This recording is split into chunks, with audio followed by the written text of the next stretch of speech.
Buzz. Hello and welcome to the first episode of MMA Buzz, where three friends get together for some brews and talk about MMA, upcoming events, and industry news. We're coming to you pre-recorded from our Fredericton, New Brunswick studio apartment. Alright, so I guess we're going to get some intros in and let you guys know who we are and why you want to hear from us. My name's Rodney, man. I've been watching MMA since UFC 5 when Shamrock and Gracie tied. Say my favorite fight ever would have to be Lawler versus McDonald, last year's fight of the year. I love stats, ignoring them to root for the underdog. I've been boxing for 3 years. I've got a background in karate when I was a kid. Didn't get too far, but it did teach me that I hate getting kicked. I'm influenced by Ariel Helwani from MMAfighting.com and the crew from Fight Network, John Pollock, Robin Black, and John Randine, who all started from nothing and just wanted to talk about MMA, and turns out people wanted to hear from them, and since we like talking about it, we thought we'd actually record it. I'm here today with two of my good friends. I'll let them introduce themselves, so going around the table, first off. Hey, this is Trevor Grever Lutz. I've been watching MMA for years now. Basically started watching about UFC 60 or so, and really heavily got into the Japanese MMA side of it with Pride, and then Dream and Sengoku. It really taught me about some of the upcoming fighters that were coming to UFC, and I love the history of it in general. My favorite fight of all time, right off the top of my head, it was hard, but would be Nogueira versus Shogun 1 from 2005 Middleweight tournament. It's an incredible fight back and forth with showing the Pride rules, and they just really went for it. It was a fun fight. Incredible. Let's see. I've been into martial arts for a long time because my father actually was into judo in Germany and would talk about it as a kid, and I kind of got into that while also being a wrestling fan when I was younger. Not so much anymore, but it really opened my eyes to MMA when I started watching it. All right. Cool. So next up, rounding off the panel, we've got... My name's Nick Brown. More of a casual MMA fan than these guys, but I have been watching UFC since... it must have been 1 or 2 back when I could get the VHS tapes down at Magic Video. Never been huge on stats or anything like that. I guess I just really like to watch the fights. He's our everyman on the panel. So I guess what you can expect from this show is we are going to bring an East Coast Canada voice to MMA. There's a lot of fans around. You know, we see a lot of posters up around promoting UFC events, and there's a lot of people going out, but... You know, generally you find your clique and you stick with it, and we've been doing this for a couple of years now, so we all know each other's opinions, but it's good to talk it out. Like I said, we're going to be going over MMA cards, not necessarily just UFC or Bellator or World Series of Fighting. If there's some regional cards, we're going to try to talk about that, try to get as much Canadian content in as we can. As you heard, there's going to be some different vantage points. We've got statistics, history, and just general interest. Just to talk about why we're starting now, it's because International Fight Week's coming up, and it looks packed. There are so many fights on all of these cards that could headline cards even 2 years ago, and we would have been so stoked just to see the prelims on some of these cards. So stacked. Yeah, they're all stacked. So, if you like the show, please share it, let us know, and if you hate us, or hate it, let us know why. I think what we're going to do, this whole reason for calling it MMA Buzz is, like I say, we're having a few beers, so we're going to go around and tell you guys what we're drinking. I'm having a Propeller Double IPA out of Halifax, Nova Scotia. It's a pretty lovely, askewed label on mine, so maybe they were testing the product while they were labeling, or maybe the machine was drunk. What do you got, Nick? I've got a Garrison Imperial IPA, also out of Halifax, Nova Scotia. It's 8% alcohol, so I'll probably be feeling pretty good after this. Unfiltered? Unfiltered, yes. Grev, what you got? Oh, man. I got this thing. Extra strong beer. Thor's Hammer. It's an interesting beer. Intense. Strong. From Surrey, BC. Nice. And I'm definitely going to have a good buzz after this, because it's a whooping 11.5%. Well, cheers, boys. Let's get it started for the first episode of MMA Buzz. So we're not recording video right now, but Nick didn't take a drink of his beer, totally negating the cheers. But that's neither here nor there. Asshole. So yeah, guys, like I said, we've got 3 big cards coming up here for UFC specifically. It's International Fight Week, so Vegas is going to be a buzz with all of the top MMA fighters and some prospects coming up. I'm thinking, Sage and Paige and all of those guys, and maybe some names we haven't heard so much about that are going to be making their debut this weekend. Well, I guess not. Yeah, I guess it would be. It's on Friday, so it's almost the weekend. Might as well be. So we're going to go through all the fights here. We got UFC 194 at the MGM Grand in Nevada. We got UFC Fight Night 80. That's coming out of the Cosmo. And we've got UFC Tough Finale 22. And I'd say that's card's kind of going under the radar, even though that could have easily been, a sellout pay-per-view even last year. Oh, yeah. And we'll get into what makes that card interesting once we start talking about it, because there are quite a few things going on in all of these cards under the main events that could, play into some pretty big shakeups moving forward into 2016. So, everybody wants to talk about McGregor, obviously. I can't believe we made it this far into the podcast without talking about McGregor. But he is, one could argue, the star this weekend, despite having so many huge names fighting. And, for good reason, he's, starring in the main event of all 3 days. Yeah. So, he's fighting Aldo. I think you'd have to be living under a rock to not know about that fight. Going into the fight, we've got McGregor at 18-2, Aldo 25-1, and I think we all know what happened last year with, I guess this year previously with all the injuries. So going into it, what do we think about this fight? Nick?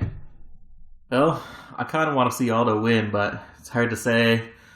Conor McGregor's been doing great, and definitely of the two, he's the more vocal, so he is the one that they are making a star of for the weekend. Yeah, is he more vocal or is he just speaking English? True, but I wonder what would happen if Jose Aldo could speak English. Yeah, he says some gnarly stuff sometimes. Well, you're right. I think it's probably best if he doesn't speak English, because I think there'd be people boycotting this fight. I think it probably you watch any of these promos, and they've selected with a fine little set of tweezers what they'd want to actually promote the show. A lot of his lips just moving, nothing. Yeah, well, a lot of homophobic stuff coming out of Jose Aldo's mouth during the press conferences and the tour last, I guess it was earlier this year. And, it really makes me want to hate Aldo for that. I'm not down with any sort of homophobic bashing or anything, but Aldo's record speaks for itself. He's the pound-for-pound best fighter. His record, 25-1, he hasn't been defeated in like a decade. He's the only featherweight champion that the UFC's ever known, but he can't stop getting injured, it seems, lately. So, do you think injuries are going to play a part going into this fight? Grev? Not so much. I think Jose has actually had a really good camp this time, just from seeing training videos and there not being any rumors of any type of injury, per se. Like last time, there was all these rumors 2 weeks before the fight, and there we go. It was canned off. It was really sad. I've been a huge fan of Jose for a long time, probably since 2008, 2009, when he began in Brazil, actually. And once he started fighting in WEC, that's when I was like, wow, this guy's going to be a champion someday. I had a blog at the time, and right after he KO'd Cub Swanson, and I believe it was 16 seconds, or even faster than that with a double flying knee, I was like, this guy's going to be awesome. I do like McGregor. I find he has a really exciting style, not just his speaking wise, but he doesn't know how to sell the fight, but his fighting style is awesome. It's like, as a big video game fan, it's like watching, somebody in Tekken or Street Fighter. Like he's got a really cool style, but I really do want Aldo to win. But I don't think a loss to McGregor will stop anything. He's a very talented fighter. So. Okay, so getting back to injuries, though, Aldo, like you say, no injuries going into the camp this time. We saw McGregor last time fighting through an injury. Apparently he had a ACL injury, and he still showed up. I think that was part of the bravado of the entire I'll be there kind of storyline and narrative. Yes. And, apparently he's had a good camp this fight too. One wondering if we're going to see a different McGregor this time out because, he's not fighting any injuries. Mm-hmm. Yeah. So I think what we're looking at, I find a lot of people are putting a lot of weight on Aldo's shoulders, saying this is an audit on his career. What do you think, Grev? If he loses this, is this Aldo's legacy out the window? No, I don't believe so. The guy hasn't lost in 10 years. Like, it's too bad he hasn't fought as much lately. When he first started his career, he was fighting 2 times a year as champion, which is still pretty impressive. But he's just bugged down with injuries and such lately that it's kept him away from fighting. But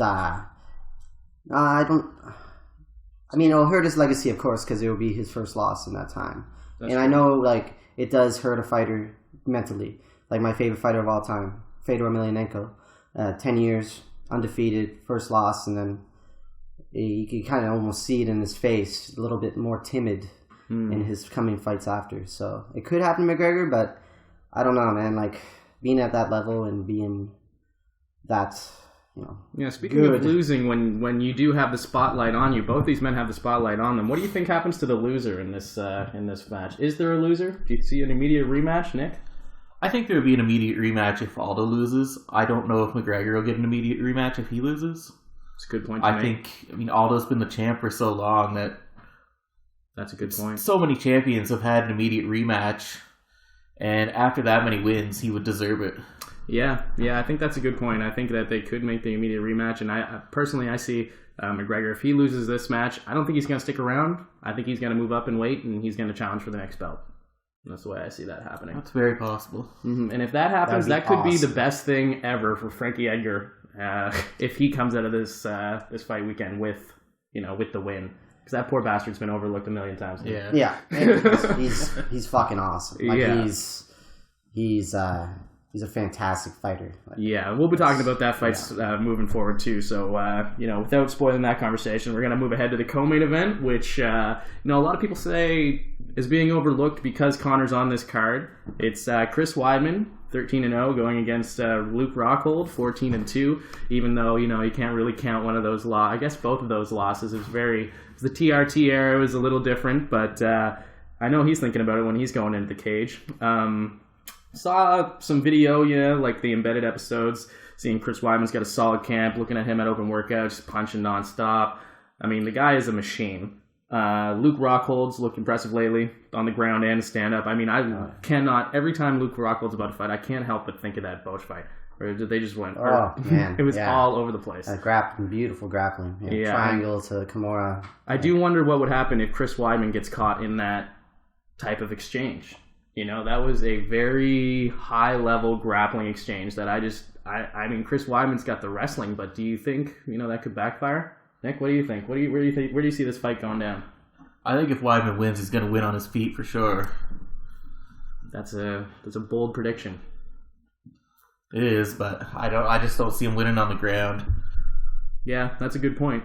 The way you're talking seems like you've got Luke in this fight. No, not necessarily. I just think if Wiedman wins it, it's going to be on his feet. If they go to the ground, Rockhold definitely has an advantage. Yeah, I would agree. Luke seems to have been having a good fight. I think he really ramped up the celebrity in 2014, 2015, and...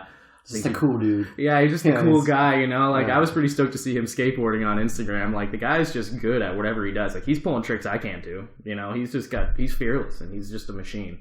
So, I think he's kind of reeled that in here, this fight camp, and it seems like he really is, focusing on the task at hand. And Chris Weidman is a very serious opponent. I think do you think we got another fight of the year candidate on our hands? Yeah, it's a high possibility. This is such an equal match.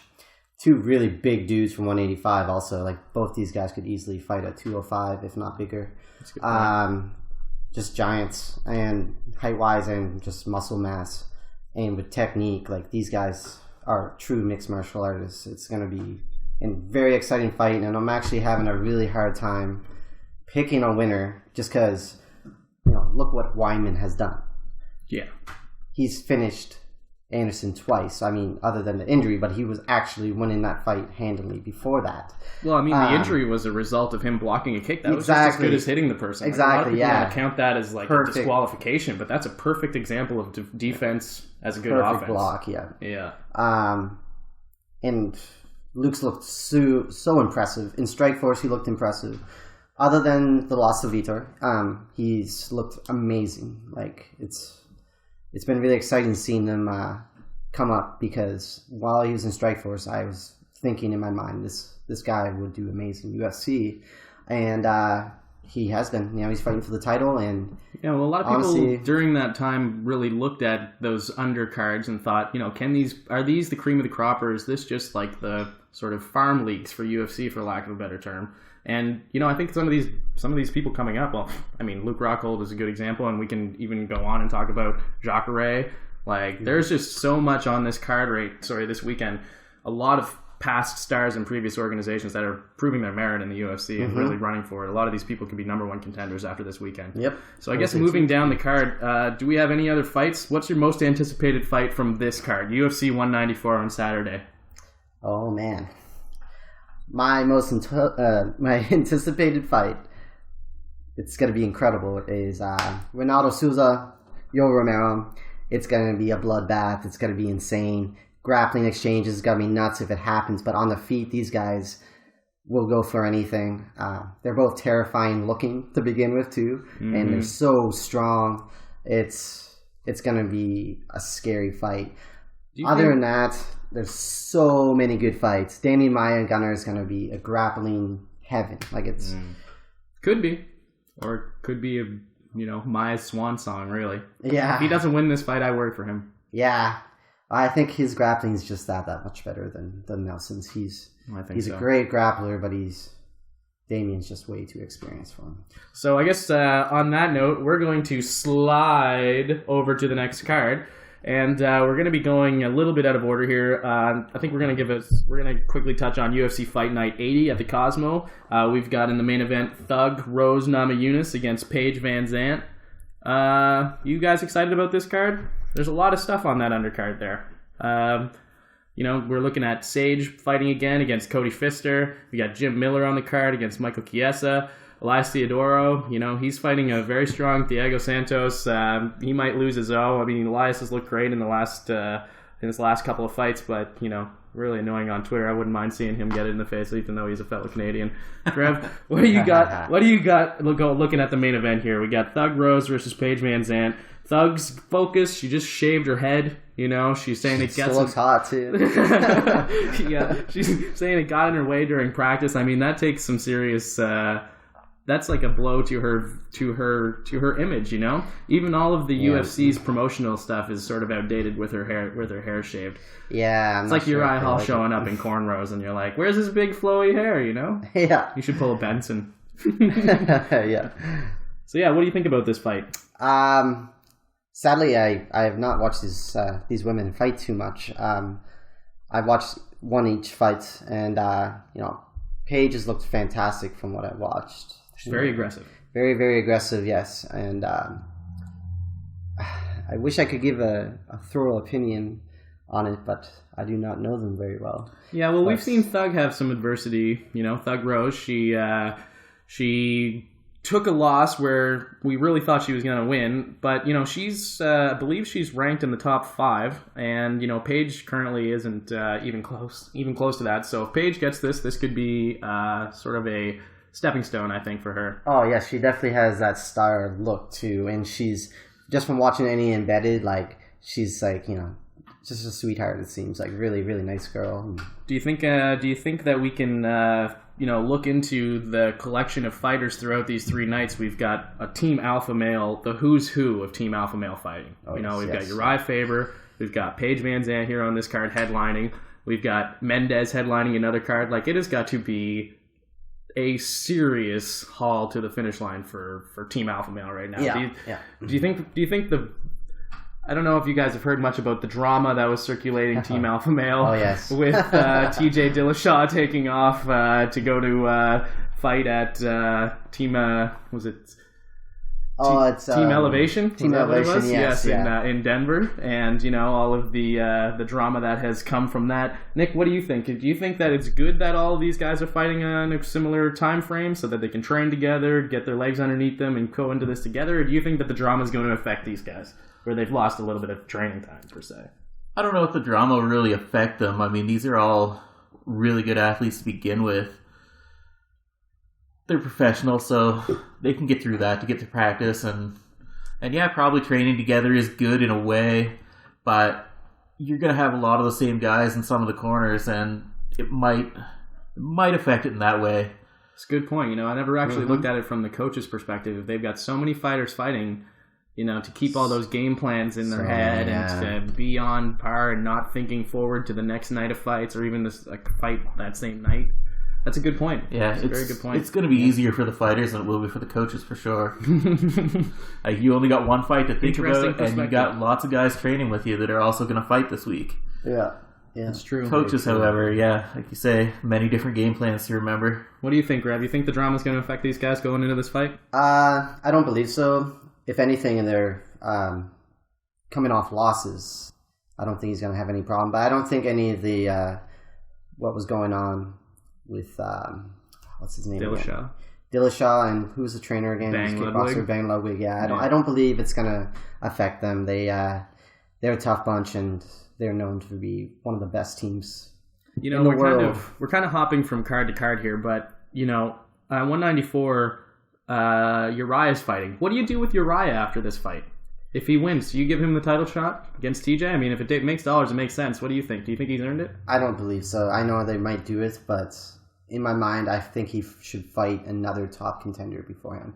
Uriah's got a lot of title shots off not fighting much. Yeah. And sadly, he's fell through with everyone. But he's a great fighter and a cool guy. But I believe he should fight another top contender. There's so many good guys. But staying on the promotional side of things, do you like this, Nick? Do you like Sage and Paige on the same card every single time? Because it seems like that's going to be the way going forward. I know they're on a fighting schedule and they like to stay active, so maybe that's just by necessity. But what do you think? What do you think, Nick?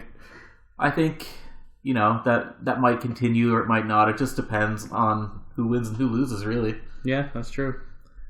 Sticking with this card, UFC Fight Night 80, and talking about stars on the come up. Anybody hear about Antonio Carlos Jr.?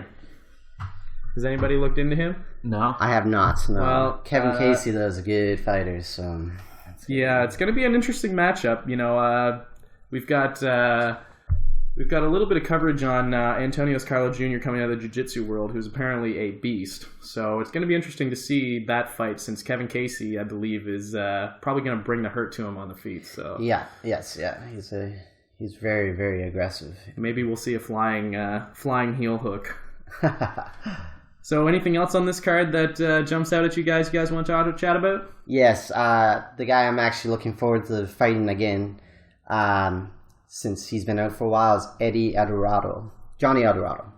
This guy is awesome. He hasn't fought in UFC since KOing Eddie Wiedman in the first round with a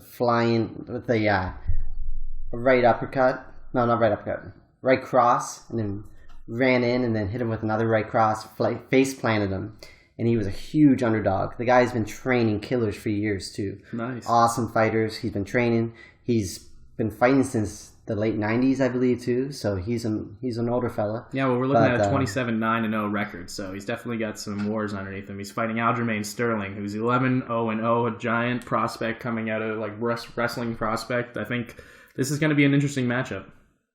Yeah, his kickboxing Eldorado is ridiculous.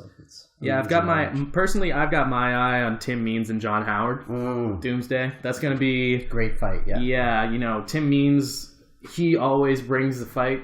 I can't remember the last Tim Means fight I've been bored with. Mm-hmm. So it's going to be interesting to see if John Howard can win this one, turn it around, and start taking off and maybe get a little run in him. Yeah, Tim had a fallout with Matt Brown last time, but he still brought it. So that's true. It's going to be great. Yeah. I guess we're going to move on to the UFC Tough Finale, Edgar versus Mendez. This is definitely, I'd have to say, That the co-main event. Oh.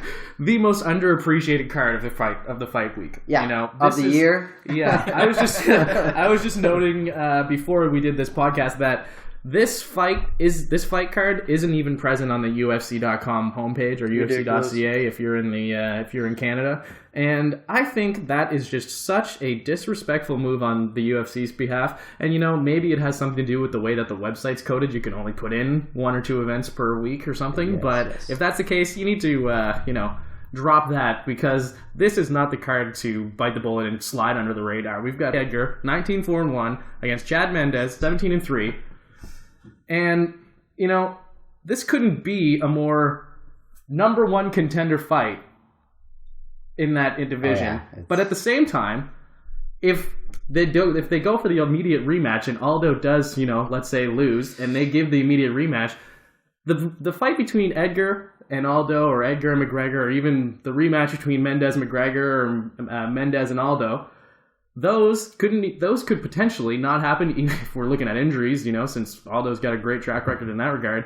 It couldn't even happen until 2017. And by that point, Frankie Edgar will be 36 years old. Yeah. Like, is he still going to have the title run in him? What do you guys think about this fight? I think it's going to be awesome. These guys always bring it. They're so fast, powerful. Well, Frankie's not that much of a powerful fighter, but he's relentless. He'll get you from every angle. It's just like watching... I compare him to Demetrius Johnson. He's just just so fast, so technical. Death by 1,000 paper cuts. Yeah, exactly. Yeah, but Mendes though can bring power. Like he showed in the Aldo fight. He dropped Aldo, and he's dropped Clay Guida, who's never been TKO'd before. He TKO'd him. Actually, pretty much just KO'd him standing, which is nobody's ever done before that. It's gonna be a fantastic fight.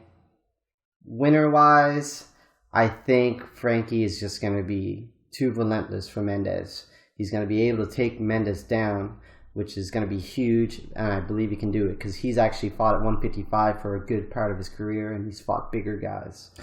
So to that point, his previous fights, he just came off a unanimous decision against Uriah.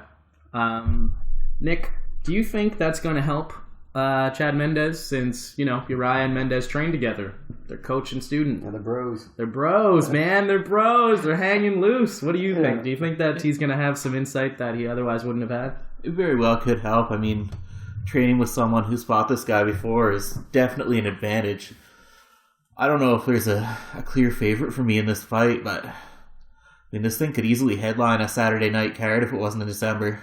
Yeah, no, it's a good point. And it'll be interesting, I think, to see Chad Mendes after a full fight camp. The last time we see it, I think he lost a lot of stock. He did step up, and he was the company man. And, a lot of people look at that, they think that's awesome. Like, he did it, and he brought the hurt to Conor.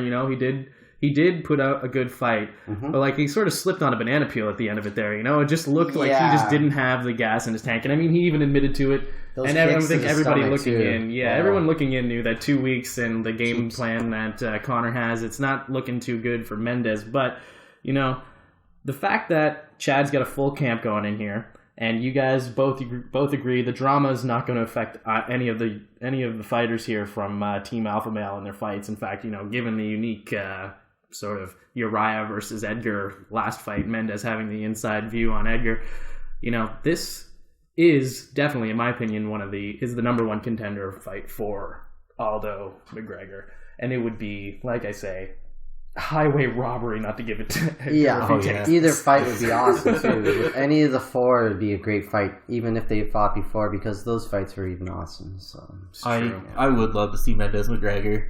I mean, with a full camp. Yeah, full camp for both guys, training specifically for that other guy.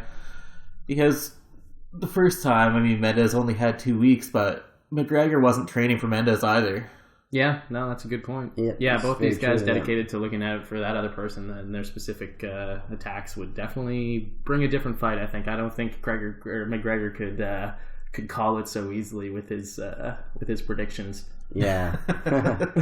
He loves to do that. Yes, well, he was quoted on TMZ of saying that Aldo will quit on the bench after the first round, or his team will call it in. What do you guys think about that, Grev? Do you think Aldo would be one to quit? Nah. You think that's bravado? Those are just words, yeah. Just bullshit. Yeah. But also, Aldo said he's going to break his leg, so with kicks. That's all the news today. Aldo's not going out that easy. Yeah. No, he's too tough, man. Too tough. Too seasoned. Yeah, that's a good point. So before we take off from the Ultimate Fighter 22 card here, with this card alone, like I'm saying, this is one of those cards that could have easily been a pay-per-view on its own, even last year, 2 years ago. Mike Pierce back fighting after 2 years layoff there, so. Yeah, so like just to talk about that fight, you got Mike Pierce against Ryan LaFleur. And, Ryan LaFleur is not really someone I get too excited about when I'm watching him fight. I think this is a good tune-up fight for Mike Pierce. LaFleur could really, improve his record. I mean, he's 11-1, so it's not like he's a slouch, but, I think this is a good opportunity for Mike Pierce to get back in the game and, maybe start a run. It's now or never for him, really. Oh, yeah, yes, yeah. He had some big wins, big losses, too, though. So he's kind of...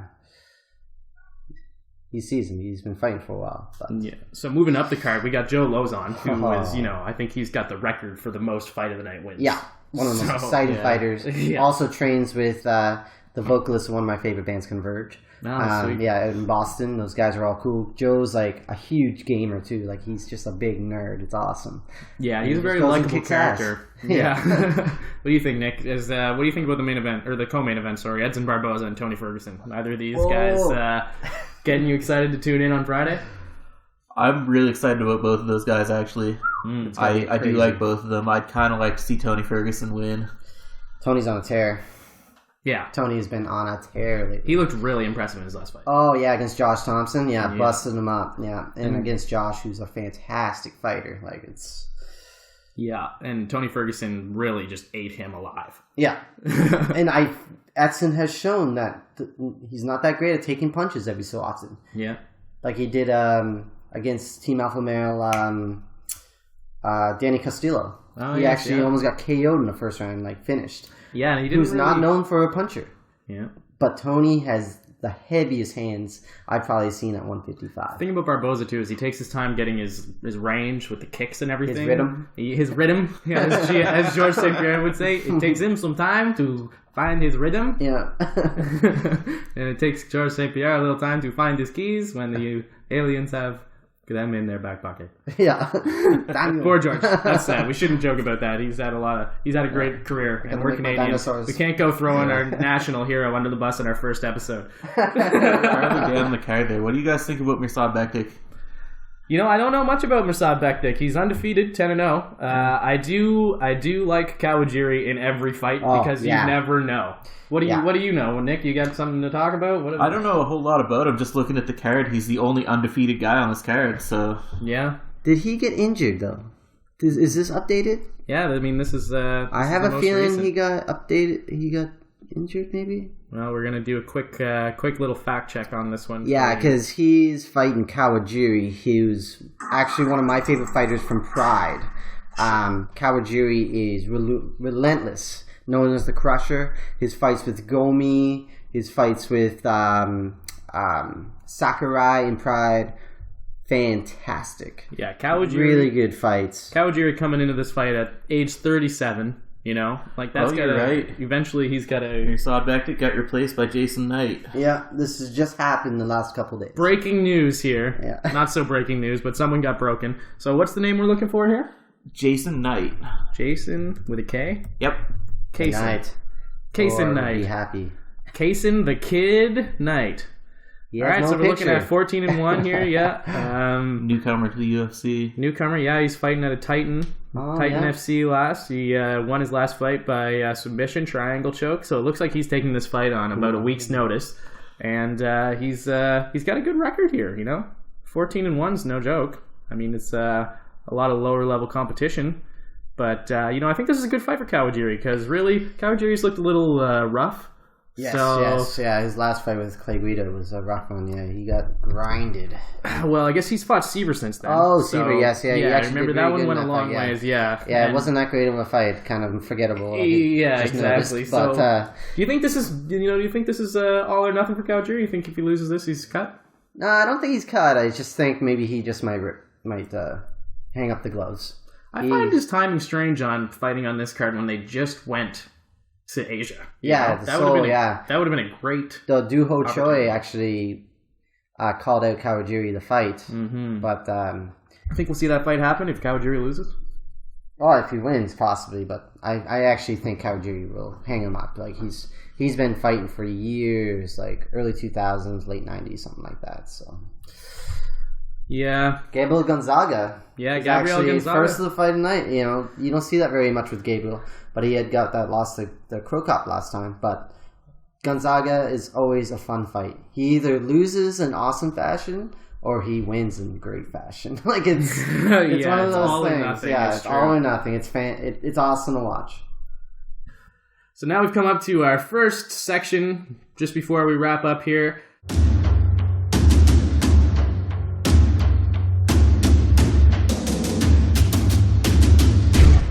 The half-cut uppercut. Who do you suppose is going to come out of nowhere and impress us all this weekend?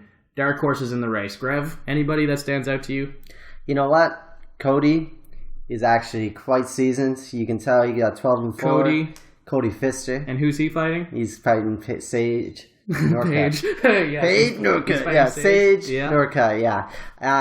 You know, there's a lot of hype on Sage. So much hype. I've never seen this much hype in a long time. Do you think that his time at TriStar will help or hurt him? You know, apparently, according to his father he was being overtrained at TriStar. Do you think that's going to come into probably here? Not. Like, he wasn't there very long. He probably learned some great pointers, though. There's so many good fighters there. So are you calling for the upset against Sage Northcutt? I think that's a high possibility there. It would be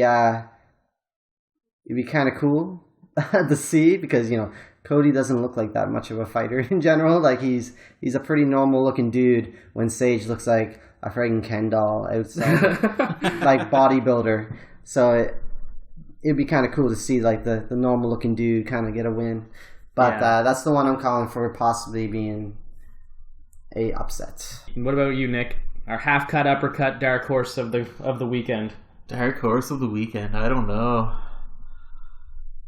Oh, there's a lot of guys fighting this weekend. It's ridiculous. It's hard to keep track, you know? I was just really looking for that one card. I'm not even sure on the rest of it. I mean, personally, I think even though it's the main event, if Rose, you know, takes it, she's had a pretty interesting spot in her career where if she does get this loss, she's going to be 3-3, and she's going to have 3 losses in the UFC, and, you know, people have been cut for less, and yes, she is in the top 10, top 5, but you know, it wouldn't take too much for her to lose, and this is a very important fight for her to take on short notice. Yeah, that really could be a must-win fight. Yeah, and it's not good to look 3-3. You know what I mean? Like in general, it's like people will look down at you when they see their casual fan sees, oh, she's 3-3. She's probably not that great of a fighter. Yeah. Okay, so now we're gonna go into our next section.